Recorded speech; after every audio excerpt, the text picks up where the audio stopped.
ભાસ્કરમાંથી phone આવ્યો અને કે પરેશભાઈ 10-11 તારીખે જે માવઠાનું જે છે ઘણી બધી સંસ્થાઓ કહે છે તો આમાં અમે શું એવું છાપીએ એમ. એવું દિવ્ય ભાસ્કર મને હમણાં રસ્તામાં હતા પોરબંદર પહોંચવા ત્યારે મને પૂછ્યું, એટલે મેં કીધું કે નહીં કોઈ માવઠું થવાનું જ નથી 10-11 તારીખમાં, તો મારે છાપવાનું શું આમાં તમારે? ટૂંકમાં મારું કહેવાનો મતલબ કે એવી ઘણી બધી અફવાઓ પણ ચાલતી હોય, અમુક સંસ્થા એના પ્રિડિક્શન પ્રમાણે એવી માહિતી આપેલી હોય, પણ આજે તમારા વિસ્તાર વિશે હું આમ વાત કરું ને તો 10-11 તારીખ તો હમણાં 2-4 દિવસ પછી છે. 10-11 તારીખ તો ઠીક, આ જાન્યુઆરી મહિનો એટલે 31 દિવસનો મહિનો હોય, 31 જાન્યુઆરી આવશે. આ 30 દિવસનો મહિનો ન હોય, 31 દિવસનો મહિનો છે. એટલે તમારે આ વિસ્તારમાં પછી બીજા વિસ્તારમાં જે થાય છે એની માહિતી તો અમે ટીવી ચેનલોના માધ્યમથી યુટ્યુબના માધ્યમથી આપશું, પણ જાન્યુઆરી મહિનામાં તમારે આ વિસ્તારમાં તો એક છાંટોય કરવાનો નથી, એટલે કોઈ બીતા નહીં. બરાબર ભીમભાઈ? આમાં કાંઈ તમારે અહીંયા કાંઈ એવું ઉપાધિ જેવું છે નહીં, એટલે તમે કાંઈ માવઠાને બીકથી કાંઈ જીરુનો પાક બગડી આવે એવું ચિંતા નહીં કરતા. આ ચોક્કસથી છે કે મકર સંક્રાંતિ આસપાસથી અને એ પછીના દિવસોમાંથી ઝાકળ જેવું થોડુંક રહેશે, પણ એ ઝાકળ એટલો બધો હેવી નહીં હોય કે આપણા પાકને સંપૂર્ણ નિષ્ફળ કરી નાખે, પણ ઝાકળ જેવું રહેશે નહીં તો દર વર્ષે રહેતું હોય છે. એની સામે તો આપણે જજુમવાનું છે, કામ કરવાનું છે. એટલે શિયાળો હોય ને ઝાકળ આવે એ નોર્મલ વસ્તુ છે, કેમ કે 14-15 જાન્યુઆરી પછીથી પવનોની દિશા બદલાય. અત્યારે આમ તો મોટા ભાગે ઉત્તરના પવનો છે, પછી ઉત્તર પશ્ચિમના પવન થાય, આરબના પવનો જેને આપણે કહીએ છીએ એ પવનો થાય એટલે થોડુંક ઝાકળ જેવું પ્રમાણ રહે, પણ એનાથી કોઈ ડરવાનું નથી. એમાં પણ ઝાકળ આવશે ત્યારે સમયાંતરે જે કાંઈ એમાં ફૂગ સુકારો જે કાંઈ આવશે તેમાં શું ઈલાજ કરવો હું આપને બતાવતો રહીશ. અને એ સાથે ઘણા બધા ખેડૂત ભાઈઓ આ વર્ષે એવા પણ છે કે જેણે શિયાળુ પાકનું વાવેતર ખૂબ મોડું કર્યું. એના પણ અલગ અલગ કારણ હતા કે ખેતર વહેલા તૈયાર નહોતા, કોઈ બીજા વાવેતર હતા, ઘણી બધી અગવડો એવી હતી કે આપણે સમયસર વાવેતરમાં પહોંચી ન શક્યા, એટલે આપણે લેટ વાવેતર કર્યું. હવે જે આપણે લેટ વાવેતર કર્યું એ ખેડૂત ભાઈઓને એક ચિંતા હોય, એ ખેડૂત ભાઈઓને ચિંતા એ હોય કે જો આ વખતે ગયા વર્ષની જેમ ગરમી વહેલી પડવા માંડી ગઈ તો પણ આપણે શિયાળુ પાકમાં આપણે નુકસાની આવે. ગયા વર્ષે કે 2024ની અંદર ફેબ્રુઆરી મહિનાથી ઉનાળાની શરૂઆત થઈ ગઈ હતી, અને ફેબ્રુઆરી મહિનાથી જે ઉનાળાની શરૂઆત થઈ ને એ છેક જૂનના એન્ડ સુધી આપણે ઉનાળો જોવા મળ્યો. એટલે આમ તો છેલ્લા 2 દાયકાની અંદર સૌથી લાંબો ઉનાળો આપણે ગયા વર્ષે હતો. પણ આ વર્ષે આમ તો આપણા ખેડૂતો માટે અને આપણા ખેતી પાકો માટે સારા સમાચાર એ છે કે ફેબ્રુઆરીમાં ઉનાળાની શરૂઆત નહીં થાય. ઉનાળો છે આપણે લગભગ 10 માર્ચ આસપાસથી ધીમે ધીમે તાપમાન ઊંચું જશે. એટલે આપણે જેને પાછતરા વાવેતર છે, જેને મોડું વાવેતર કર્યું છે એ ખેડૂતોએ પણ આપણે બહુ ચિંતા કરવાની જરૂર નથી. એટલે હવામાન છે આ વર્ષે જે આપણા શિયાળો ચાલી રહ્યો છે એ ચાલુ શિયાળાની અંદર આપણે ખેતી પાકમાં અનુકૂળ રહીએ એ ટાઈપનું હવામાન જ રહેવાનું છે. ને એમાં પણ ખાસ કરીને તમારા પોરબંદર આ વિસ્તારની અંદર ખૂબ સારું હવામાન જ રહેવાનું છે, એટલે એનાથી કોઈ ચિંતા કરવાની જરૂર નથી. બાકી જે કંઈ હવામાનની અંદર ફેરફારો હોય સમયાંતરે હું આપણા સુધીની માહિતી પહોંચાડતો રહીશ.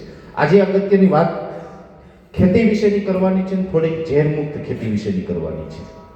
કેમ કે તમે બધાને હું મળવા માટે આવ્યો છું તો 2-5 વાત આપણે ખેતીની થાય, અને ખેડૂતો છે અને ખેડૂતો એકઠા થાય અને ખેતીની વાત ન કરીએ તો પણ એ થોડુંક અધૂરું દેખાય. અને હું તો ચોક્કસથી બધા ખેડૂત ભાઈઓને એક અપીલ કરતો રહું છું. ઠીક છે કે દુનિયામાં ઘણું બધું ચાલતું હોય, મનોરંજન માટે, રાજકારણ માટે, કોઈ બીજી ત્રીજી વસ્તુ માટે, વ્યવસાય માટે આપણે બધી મિટિંગોમાં જતા હોઈએ, પણ એક આપણે ખેડૂતના દીકરા હોય ને તો ખેતીની ક્યાંય પણ મિટિંગ થાય ને ત્યાં તો જવાનું. બીજી મિટિંગોમાં કદાચ પહોંચાય કે ન પહોંચાય તો ચાલે, પણ આપણો જે વ્યવસાય છે ખેતીનો, તો ખેતીની કોઈ પણ મિટિંગ થતી હોય એ પછી ગમે ત્યાં થાય, ગમે એ વખતા હોય અમિતભાઈ, પણ ખેતીની મિટિંગ થતી હોય તો ત્યાં જવું જોઈએ, રોજ નવું જાણવાનું. કેમ કે આમ તો ખેતી આપણે કોઈ નવો વ્યવસાય પણ નથી કે આપણે હાલો 2-5-15 વર્ષમાં આવો નવો વ્યવસાય ચાલુ કર્યો, એવું તો કાંઈ છે નહીં. આ તો હજારો વર્ષોથી આપણી પરંપરા ચાલી આવે, આપણા બાપ દાદાઓએ પણ ખેતી કરી, આપણે પણ બધા કરીએ છીએ. છતાં પણ આની અંદર અભ્યાસથી જરૂરી છે. સમયાંતરે આપણે અપગ્રેડ થતું રહેવું પડે. અત્યારની વાત કરવા જઈએ તો અત્યારે જે મારે તમને 4 મુદ્દાની વાત કરવી છે, જેમાં ખેડ, ખાતર, દવા અને પાણી, આટલી વસ્તુની અંદર આપણે ધ્યાન રાખવામાં આવે ને તો આપણી ખેતી છે એની અંદર આપણે કંઈક સફળતા મેળવી શકીએ. પહેલી વાત તો એ કે આપણે બધાનો ઉદ્દેશ્ય એક જ હોય છે કે આપણે જે કાંઈ ખેતી કામ કરીએ છીએ એ ખેતી કામની અંદર આપણે વધુમાં વધુ ઉત્પાદન લેવું છે. પછી આપણે કોઈ પણ પ્રકારનું વાવેતર કરતા હોઈએ, વધુમાં વધુ ઉત્પાદન લેવું છે ને આજે આપણે તો ઉત્પાદન લઈએ, પણ આપણા આવનારી પેઢી, આપણા સંતાનો છે, એના સંતાનો છે, 3 પેઢી હોય, 4 પેઢી હોય, આપણે એની પણ ચિંતા કરવાની. કેમ કે આપણી પાસે જે જમીનો છે, આ જમીનો ફળદ્રુપ જમીનો આપણા બાપ દાદાઓએ આપણે સોંપી છે, એની આપણા આઈપી છે. આ જમીનો આપણે ક્યાંયથી નથી લઈ જવાની, આ તો આપણા બાપ દાદાએ આપણે વારસામાં આપી છે. પણ આપણા બાપ દાદાએ આપણે સારી જમીન આપી હોય, ફળદ્રુપ જમીન આપી હોય, અને એને પછી આપણે બંજર બનાવીને આવનારી પેઢીને આપીએ તો ક્યાંક આપણે દોષિત છે, ક્યાંક આપણે આવનારી પેઢી સાથે ખોટું કરી રહ્યા છીએ એવું ચોક્કસ માનવું પડે. આપણે કેવી રીતે આપણે ખરાબ કરી રહ્યા છીએ જમીનને, એની આપણે વાત કરવી છે. આમ તો આપણી જે જમીનો છે, તમારો વિસ્તાર તો દરિયાકાંઠાનો વિસ્તાર કહેવાય, દરિયો અહીંથી નજીક છે. હવે આ જમીનો હોય એમાં કાંઈ પણ પાકનું આપણે વાવેતર કરીએ એટલે મોટા ભાગે આપણે જમીનોમાં ઉત્પાદન માટે વધારેમાં વધારે વારંવાર રાસાયણિક ખાતરથી વાપરતા હોય છે. અને રાસાયણિક ખાતરની વાત આવે તો પણ ડીએપી, એનપીકે ને યુરિયા. મોટા ભાગના આપણા ખેડૂત ભાઈઓને આપણી બધાની તકલીફ આ છે કે આપણે 3 ખાતર છે ને સીધા મગજમાં આવે. ખાતર આપવું તો કે ડીએપી નાખો, એનપીકે નાખો, યુરિયા નાખો. તો આપણે જોવું પડશે આપણી જમીનને જરૂર શું છે. આપણી જમીનને અનેક પ્રકારના તત્વોની જરૂર પડે ત્યારે છોડ તંદુરસ્ત રહે. છોડ તંદુરસ્ત હોય તો જ આપણે સારું ઉત્પાદન આપી શકીએ. અને સારું ઉત્પાદન તો લઈએ, પણ એની સાથોસાથ આપણે ધ્યાન એ પણ રાખવાનું છે કે આપણે મગફળીનો પાક લઈ લીધો, કપાસનો પાક લઈ લીધો, એ ચોમાસું પાક જે પણ આપણે વાવતા હોઈએ, મગફળી, કપાસ કે XYZ, એ પછી શિયાળાની અંદર તમે ધાણા વાવો, ચણા વાવો, જીરું વાવો, વગેરે વાવો, જે કાંઈ શિયાળામાં તમે વાવેતર કરો એ ઉત્પાદન લઈ લો. પણ ઉત્પાદન લીધા પછી પણ જો આપણી જમીન છે એ કંઈ નબળી પડે તો એ કાળજી આપણે લેવી પડશે. કેમ કે જેટલું લઈએ ને એટલું સામે આપણે દેવું પડે. હું વારંવાર મને ગમે એટલે કવિતા હું કહું છું, જેને ખબર હોય રોજ મારી સાથે હોય એટલે કે વિદિત હમારી વસુંધરા હૈ ઉર્વર और उदार, कुछ दिए बिना लेने का नहीं किसी को अधिकार. કંઈક દીધા વગર લેવાનું કોઈને અધિકાર નથી. એટલે શું આપવાનું?